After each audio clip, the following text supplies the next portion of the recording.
उच्चतम शिखर पर पहुंचाने का काम किया। हर वर्ग की सोच के साथ में हर वर्ग कैसे आगे बढ़े,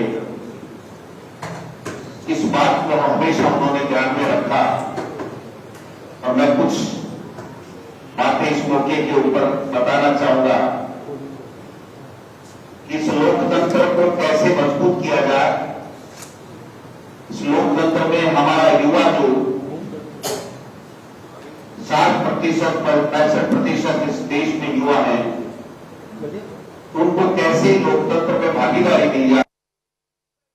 18 साल के युवा वोट का अधिकार देकर के देश में किसका शासन हो, कैसी विचारधारा रहे, इस बात की स्थापना करने का काम स्वर्गीय राजीव गांधी जी ने किया। यही नहीं, जो पंचायती राज एक्ट है उसमें त्रिस्तरीय व्यवस्था की और त्रिस्तरीय व्यवस्था के साथ साथ उन्होंने ग्रामीण क्षेत्र का कैसे समुचित विकास हो, कैसे सर्वांगीण विकास हो, इस बात के लिए नीचे के स्तर के ऊपर योजनाएं बनकर के ऊपर तक जाए और वो योजनाएं लागू है, इस बात की व्यवस्था पंचायती राज एक्ट के रूप में पूरे देश को उन्होंने देने का काम किया। उसके बाद से जो योजनाएं ऊपर ब्यूरोक्रेट्स बनाते थे, वो योजनाएं हमारे नीचे के जनप्रतिनिधि, चाहे वो पंच हो, सरपंच हो, पंचायत समिति मेंबर, जिला परिषद प्रधान, प्रमुख, उनके माध्यम से बनकर के ऊपर तक जाने लगी। और आप और हम सब देख रहे हैं कि किस प्रकार से ग्रामीण क्षेत्र का विकास एक नए आयाम स्थापित कर रहा है। ये सब हमारे नेता स्वर्गीय राजीव गांधी जी की देन थी। महिलाओं को कैसे आगे बढ़ाया जाए और महिलाओं को इस देश में बराबरी का अधिकार मिले, उनके आरक्षण की व्यवस्था जो पंचायती राज और निकाय में करने का काम हमारे नेता ने किया। मैं समझता हूं कि जो आधुनिक भारत हम आज देख रहे हैं, ग्लोबलाइजेशन का जमाना है, उसमें कंप्यूटर की क्रांति लाने का काम राजीव गांधी जी ने किया। राजीव गांधी जी हमेशा स्पष्ट वक्ता थे। वो अपनी पूरी बात संगीत के साथ में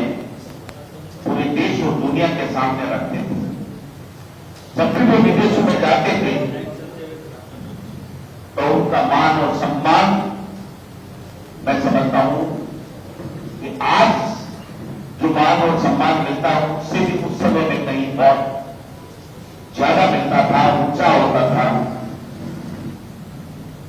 हम सब उनकी विचारधारा को,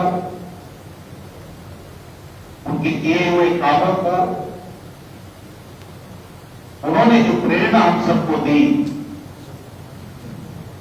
और जो भारत का नक्शा हमें दिखाया कि इस प्रकार से भारत प्रगति कर सकता है, उन सब कामों को कांग्रेस पार्टी के कार्यकर्ता के रूप में विभिन्न पदों पे बैठ करके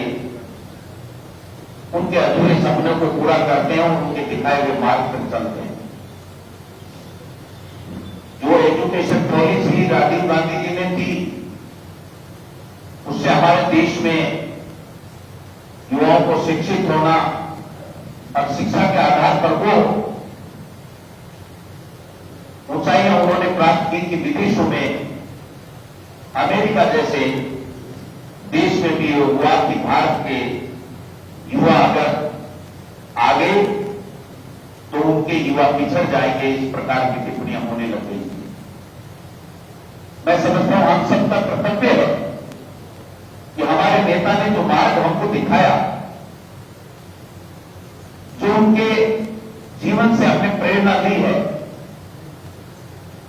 उसको और मजबूती के साथ में आगे बढ़ाने की आवश्यकता है। क्योंकि आज जो विपरीत परिस्थितियां बनी हुई हैं देश में, चाहे पंडित जवाहरलाल नेहरू जी से लेकर के राजीव गांधी जी या उसके बाद में जितने भी संवैधानिक संस्थाएं स्थापित हुई,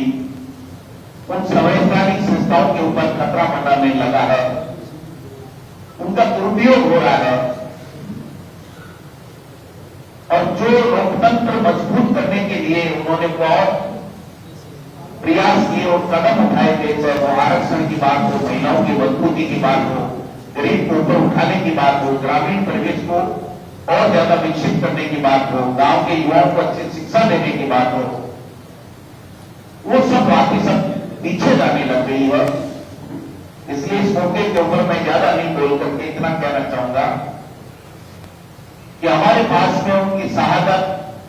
उनका काम, इंदिरा जी का जो विजन, कांग्रेस पार्टी की विचारधारा और पंडित जवाहरलाल नेहरू जी ने जिस प्रकार से देश को प्रथम प्रधानमंत्री के रूप में जितने संस्थाएं स्थापित की, जिससे आज हम जो देख रहे हैं स्वर्णिम भारत, उसमें इन लोगों का बहुत बड़ा योगदान है।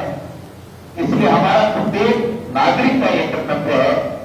हमारे प्रत्येक कांग्रेस कार्यकर्ता और नेता का यह कर्तव्य है कि हम